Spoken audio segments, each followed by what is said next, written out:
Number 7. All right. 7. Okay. My number 7.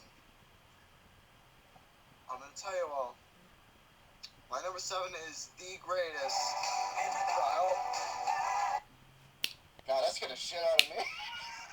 What was that? What was that? I tried to press the button on my keyboard. No, what was playing? It was just it was just a song I was listening to earlier. But anyways.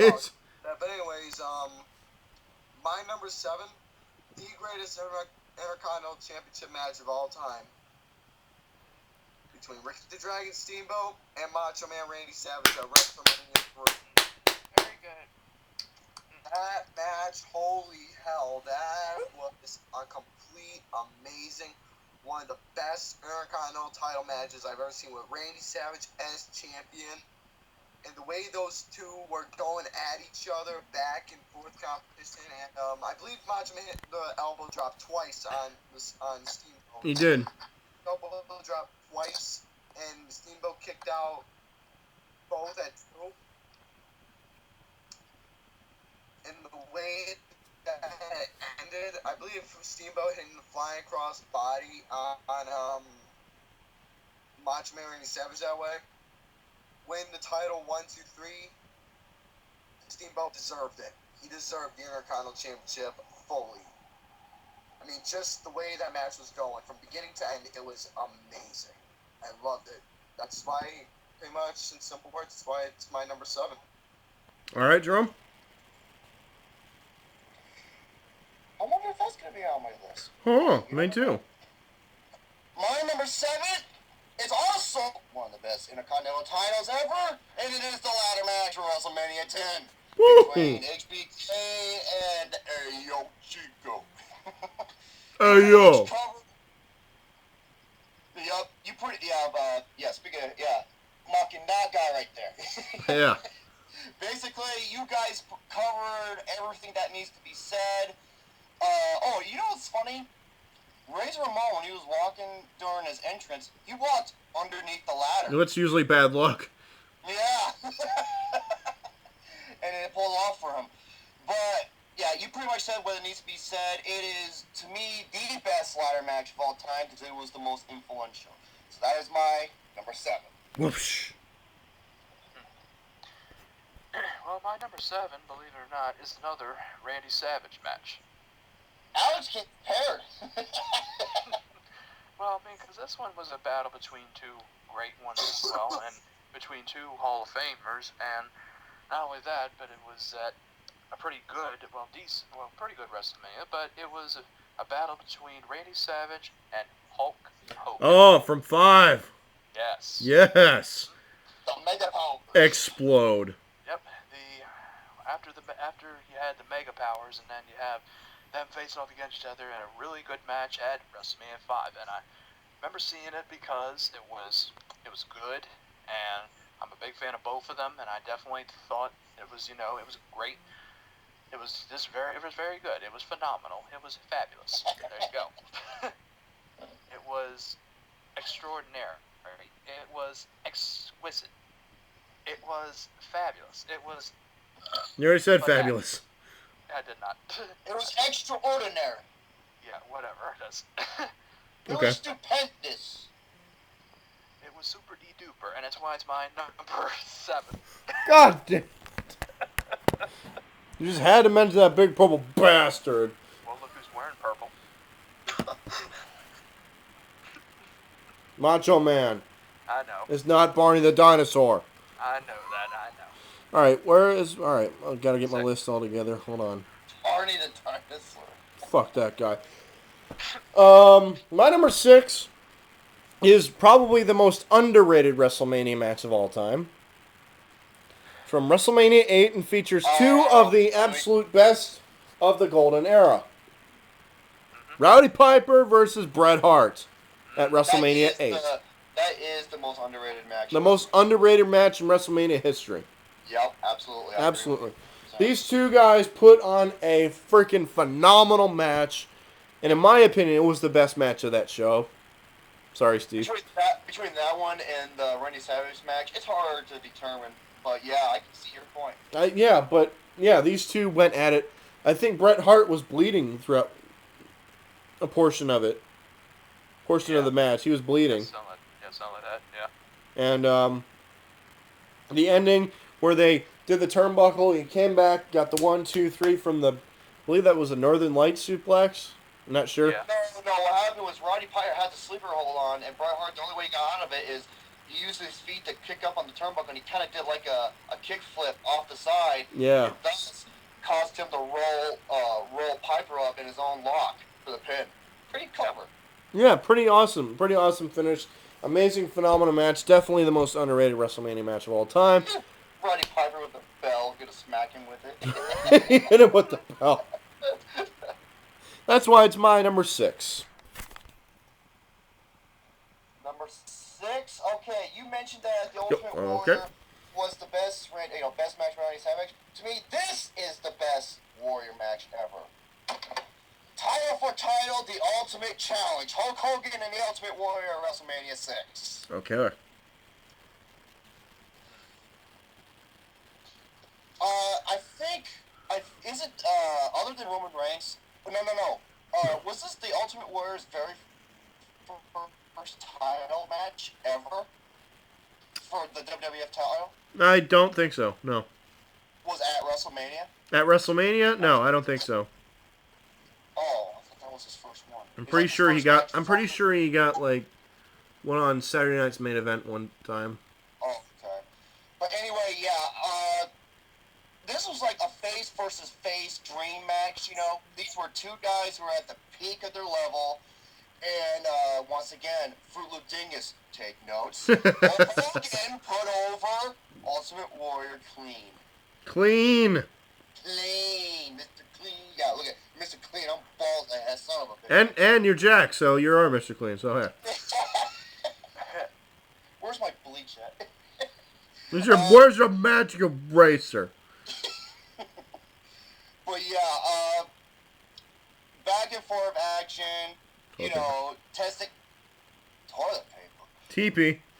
Don't ask what I have it with me. Just don't ask. Did you shit your britches again? Maybe I did. No, he wets the bed. Let's be honest. He wets the bed. Yeah, I went. No, you're wrong. I shit the bed. That's right. That's what a bedpan is for, dude. Damn.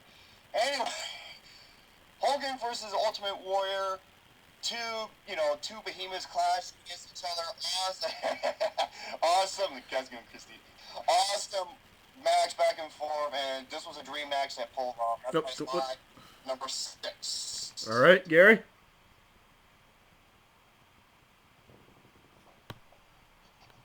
Mine on poopy pants. Yes, I'm poopy pants. But anyways, my number 6. They fought at WrestleMania 26, but I like the first one a little bit better when they first collided at WrestleMania. We're talking about heaven versus hell, the good and the bad. When Shawn Michaels made his grand entrance at WrestleMania 25, and Undertaker, doing his thing of his select entrance. The way that these two first stared down and they went back and forth at each other in that whole match. I believe it was a match of the year. Correct me if I'm wrong. It was a match. Yep, it was. They first battled. It was like a 45, 50-minute match, because it takes Undertaker 15 minutes to get to the ring. Yeah. A 40 to 50-minute match was worth sitting at. So much was going on. Almost near-fall endings towards The Undertaker was happening. I thought Shawn Michaels almost had the victory in the first one. Obviously, you know what I'm talking about. Undertaker versus Shawn Michaels at WrestleMania 25. The match that stole the show out of that whole event. Oh, that was horrible. It was terrible, but that was the only match that was freaking phenomenal out of the whole show. That was phenomenal. It was phenomenal. It was amazing. Need I say more about the match? Need I say more about the match except it was just gold. It was gold. Between the gimmick of heaven versus hell, the good and the bad, not mistakes. I mean, they've had a rivalry before, back in the past, and continuing on. It was an amazing match. Mm-hmm. All right. Yeah. Steve K. Okay, well, funny that you mentioned that as your number 6 for 25, because my number 6 happens to be the one a year later, 26. Okay. Undertaker and HBK. And why? Because I put that there because I thought this one was better, in my opinion. I know some may disagree, but I know the 25 one was great as well. But I just like 26 the best because it was a great match, and a lot of emotions as well, and plus it was the main event, which it deserved to be. Yes. Which was good. And not only that, but I watched it and I saw it, and I was on the edge of my seat. I literally was, especially when Shawn super kicked him and then covered him, and it looked like that was going to be it, but he kicked out. Then after that, and Shawn is down, and Undertaker is yelling at him and telling him to stay down, and he doesn't, and just does the sign what the Undertaker does, slaps him in the face, gives him a jumping tombstone. Oh my God, that was the sickest one I've ever seen. I know, that was sick, but Actually, sorry to interrupt you. That wasn't the first time Undertaker did a sick tombstone like that. One of the first ones I've seen was actually he did it to Owen Hart. He did do that.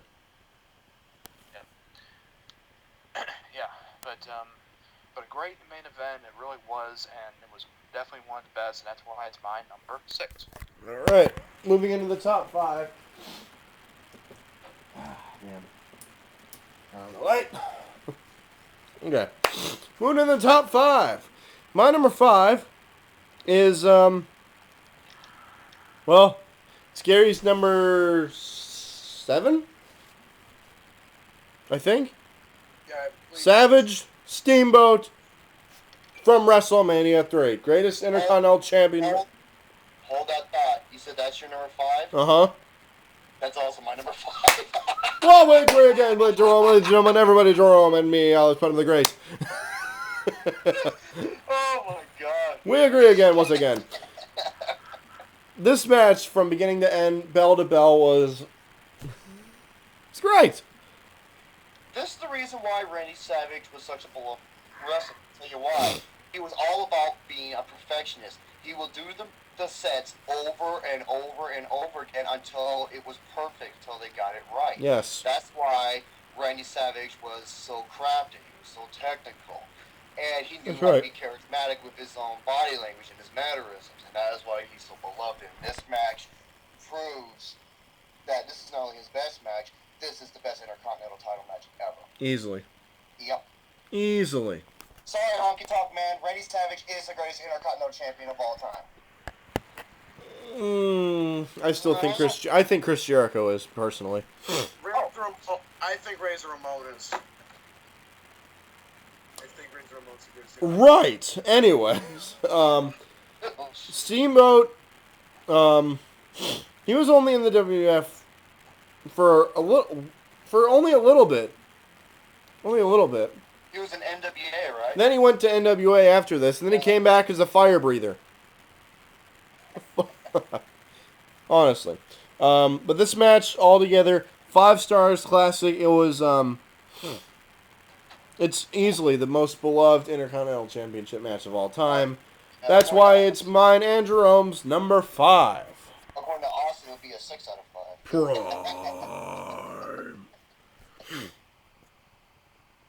Young Assassin. My number 5. Yes. We're going to talk about my favorite WrestleMania of all time. WrestleMania 14. Know what's coming here. Not that match. Oh, what? We're talking about the main event. Oh.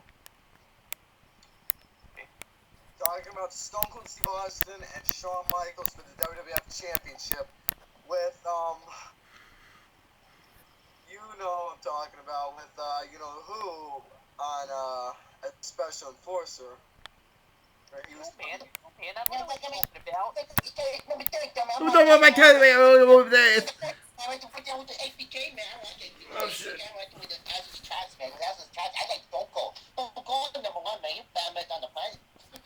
Let's go look at days.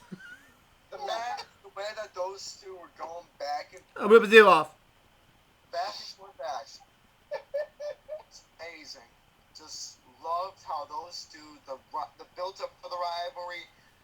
It was alright, but the rivalry between Austin and Tyson on Raw. Oh, yeah. Don Flamingo's a bitch. Yeah, brawl. He looked at those referees and those corners that brought me. I would knock him out. Don Flamingo, he's a punk. When I see it, like chewing gum. I thought those two, between Tyson and Austin, were going to go against each other on Raw, which was actually an amazing build-up, adding on to the Michaels and Austin. But towards the end, when Michaels tried to hit the Sweet Chin Music, countered it, hit him with the Stone Cold Stunner, Tyson came in, gave the fast count for Austin, 1, 2, 3. Stone Cold becoming the new champion. And one thing that really said was the ending. I love the ending. Tyson and Michaels were arguing, then boom, all of a sudden Tyson has fists together and boom, just knocked the shit out of Michaels. Speaking of that, you know what? This is a true story.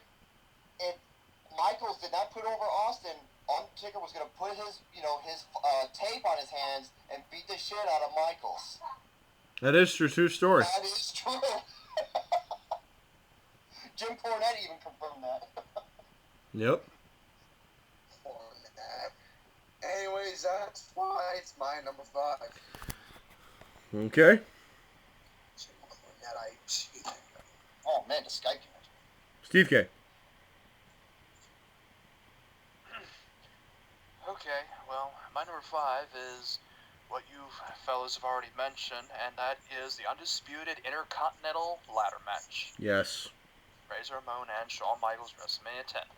And I put that at number 5 because, for a fact, that it was a great match between two No Doubter Hall of Famers and two Intercontinental title belts. And not only that, yes, as you mentioned, the move that Shawn did off the ladder onto Razor, the move he did, and just, a little bit of a strange ending. Well, not really, but Shawn Michaels in his foot tangled up in the rope, and the referee not even helping him, so it doesn't leave him there, and Razor Ramon gets the belt, and Referee doesn't help at all. And Diesel, and Jerry Lawler's like, "Where's Diesel? And come on, referee, help him!" And no, but it's still a great match. Did Diesel get ejected? He did. Yeah, yep, he did. Some reason, yeah. But yeah, it was really good. It was probably the number 2 best on the WrestleMania 10 card, along with Bret and Owen, even though that's not on my list. But yeah, but there you go, and that's why it's my number 5. All right, number 4. I know this is going to be Jerome's number 1. I just have a feeling. This is going to be his number 1. It's easily the best submission match of all time. Bret Hart versus Stone Cold Steve Austin at WrestleMania 13. You think it's going to be my number 1, you say? I have a feeling. Okay. I have a feeling. I know what J. Mine's number 1 is. I already know. No, you don't. No, say it. No, you don't. Don't you say it, You don't. handsome son bitch. You don't.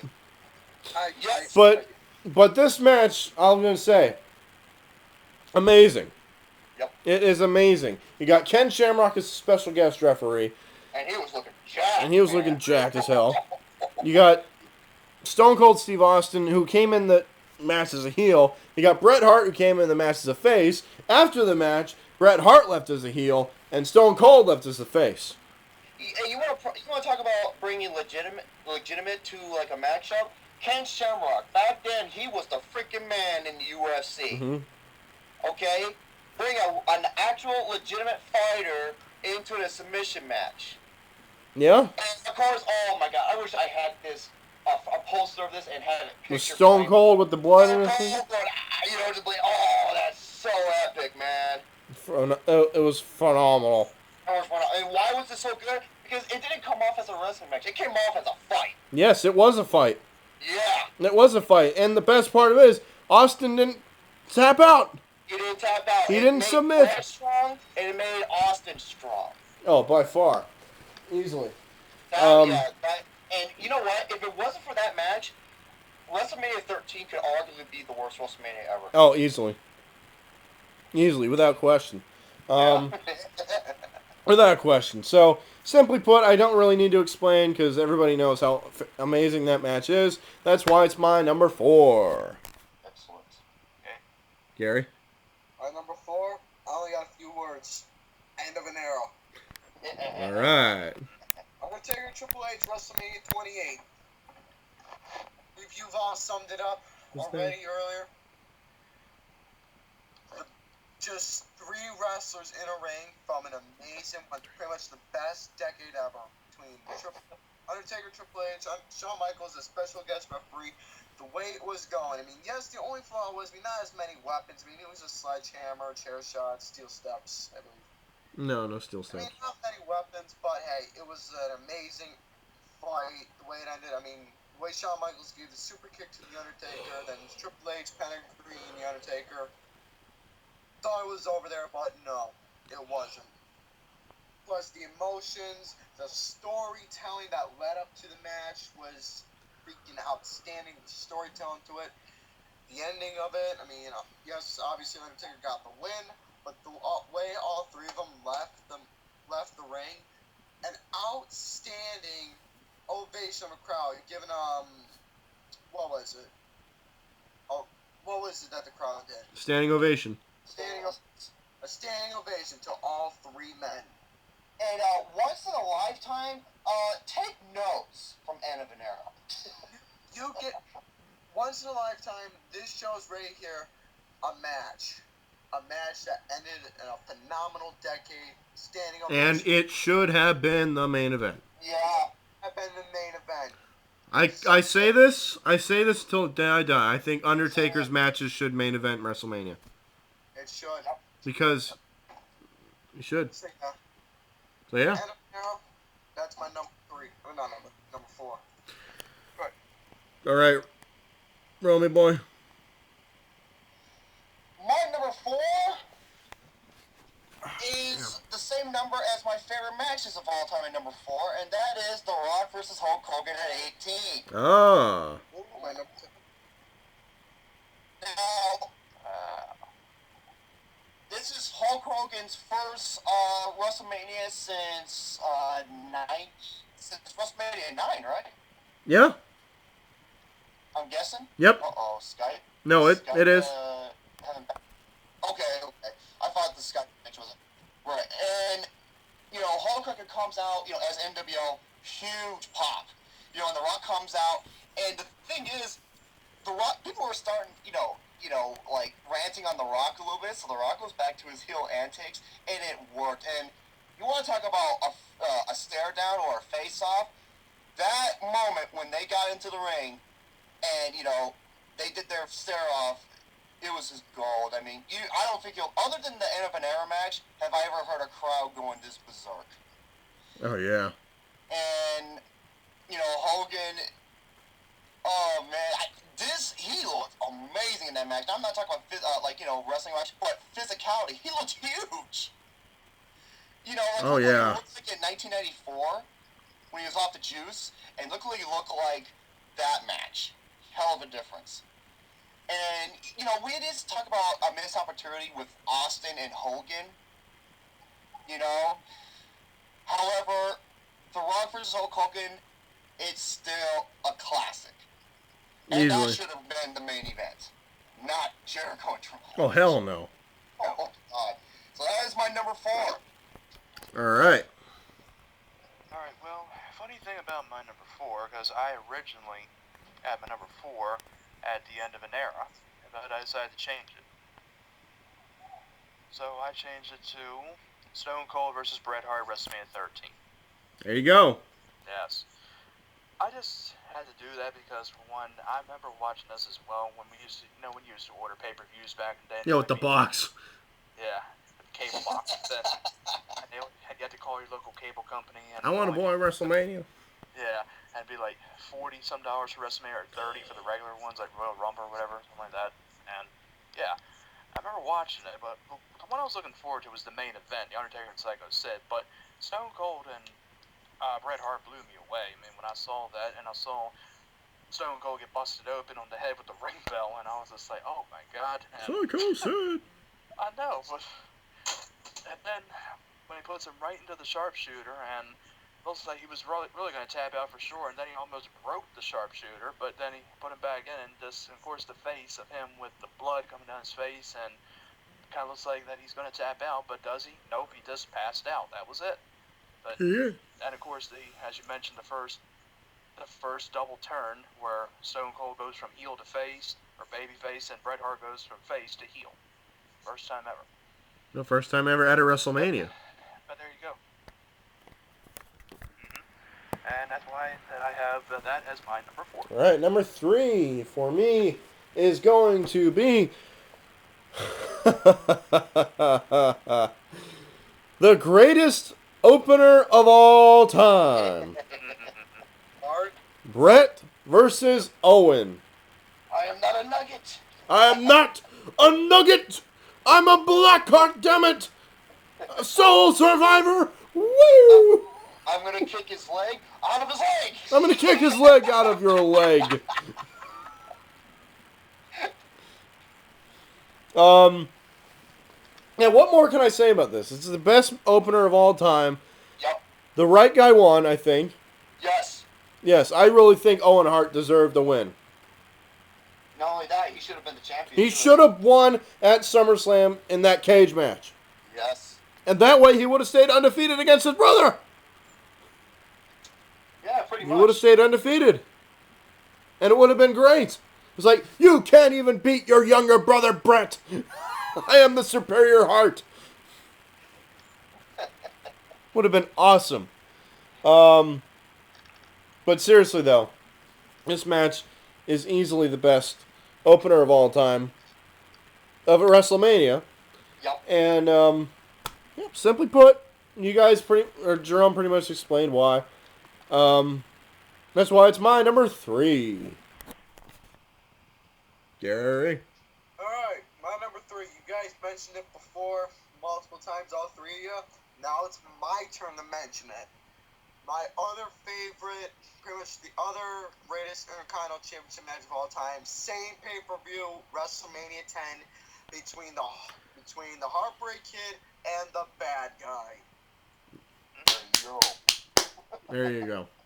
The way those two built up the rivalry against each other. I mean, this wasn't the first time. Yes, it was the first. Anyways, moving on from that.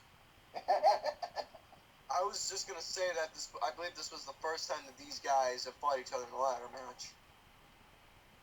Correct me if I'm wrong. But anyways, Wow. the way that these two were going at each other, amazing. Shawn Michaels, who was an awesome heel. Ramon, who was a heel before, but he was an awesome face He and was heel. he was more like the anti-hero that people just loved. You know? Mm-hmm. And I didn't care what. I loved Razor Ramon. Oh, hell yeah. How can you not? He's a bad guy for sure.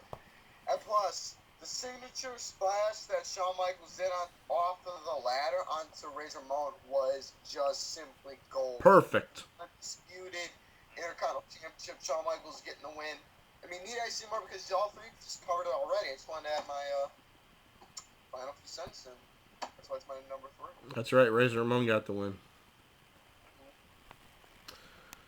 Wrong boy.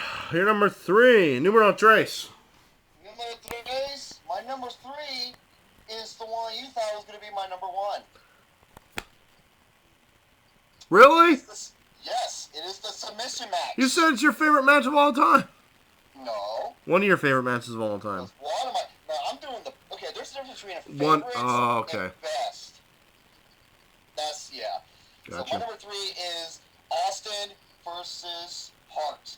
You guys pretty much cover all the details and everything to go on. Therefore, I will say this is the most important match in WWE because it launched a whole new era. That was the start of it. It was. And when Austin was the heel. When he left, you heard 20,000 people shouting his name. Yep.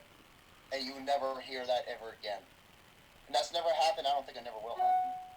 So that is why that is my number 3. Bret the Hitman Hart versus Stone Cold Steve Austin with Ken Shamrock. It's a special guest referee for the submission match Definitely. in WrestleMania 13. Hell yeah. Mm-hmm. Okay, well, I think you guys already mentioned this one before, and this one takes place from one of my least favorite WrestleManias. But not only that, because, yeah, as it was a great one, and the last time we see him in the ring, and that is Shawn Michaels and Ric Flair, WrestleMania 24. Yes. I mean, what can you say about it? How can you not put in your top 5? I mean, I have to, because for one, it was great between two Hall of Famers, and not only that, like I said, even though I describe it as my worst because of one particular match, kind of, yeah. One. Yeah, what can you do? And a couple others too, but anyway. But the thing was, it was great and it was emotional, and just before he's about to give it to him, just said, "I'm sorry, I love you," and then just gives it to him, then says it again to him, and gets out, and then everyone applauds him, and Ric Flair, and then of course after that on Raw, the celebration as well, the thing they did for him, which was really good too. Yeah, that really, I mean, I think if some people say about that being the main event, well, not really. The main event was good. I will give props to that, but this one was very good. That's all I can say, and that's why it's my number 3. All right. Number 2. We're getting into the best of the best right here, right now. My number 2. What can I say? Heaven versus Hell. Undertaker versus Shawn Michaels from WrestleMania 25. I almost did Triple H there for a second. I don't know why.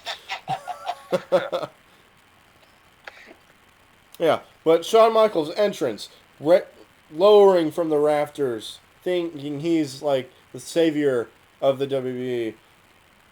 And then The Undertaker rising from the crypts of the ashes and everything. So cool.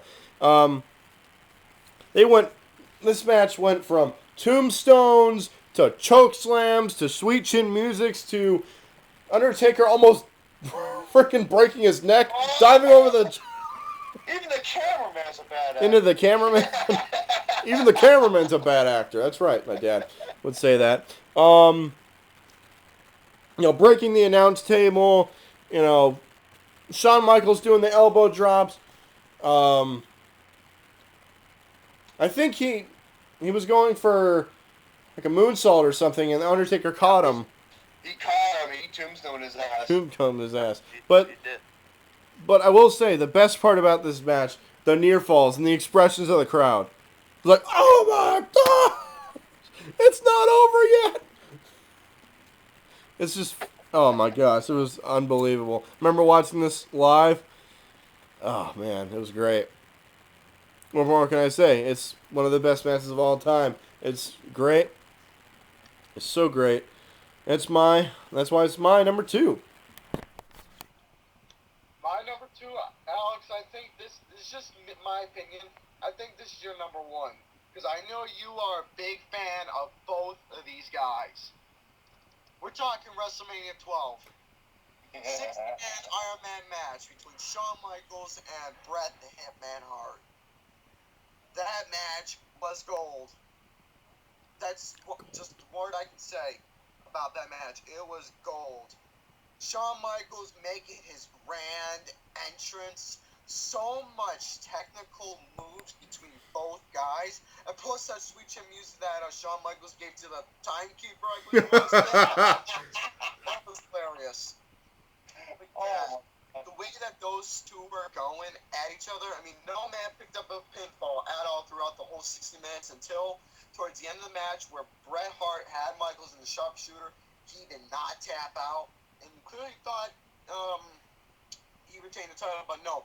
Gorilla Monsoon came out, told them to restart the match because there has to be a winner. So a few minutes. There must be a winner.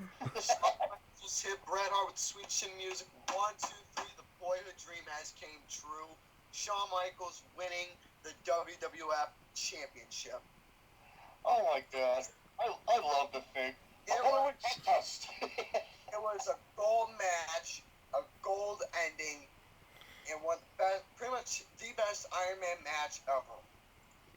There's only one. There is only one, and that is it. Just that was the only best Iron Man match ever. No, there's only one. That was it. Jerome, you're number 2.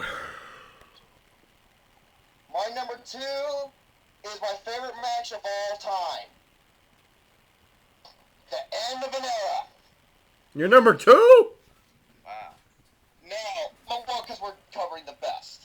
Yes. If we were doing the favorites, this would be my number 1. Okay. Like I said before, you have like the 850,000 chair shots. Hey, Bret Hart and Vince McMahon, that's how you make it reasonable and hold merit. And then you have, I said it before, and I'm gonna say it again, the greatest close finish in history. When he super kicked Undertaker and then Triple H put that tombstone, the pedigree, I thought that was over. And then you heard 80,000 people going freaking ape shit like if the Miami Dolphins lost the Super Bowl or some shit, okay? In their hometown. So that's how crazy it was. And they would be pissed. No, we would be pissed. And just from the entrances, even the Hell in a Cell had its own entrance theme. Memory remains. I don't think I've ever seen that before. And leading up to the ending, which, over 80,000 people got a standing ovation. And the funniest thing about that match is after, you heard crickets in that crowd. I will say that is true. I was there. Dude, it was that Teddy Long, Raw vs. SmackDown GM match or something. People power! No one cared. People power!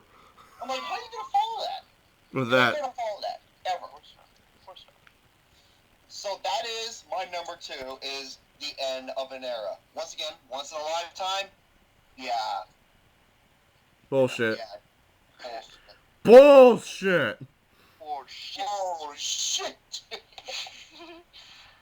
Well, my number 2 happens to be this. Well, this was a good match because the build-up was pretty good as well, and it was a battle between somebody that was one of the most popular to watch in the WWF like in the early 90s, and the other who came like a little bit later, and the tagline is Icon versus Icon.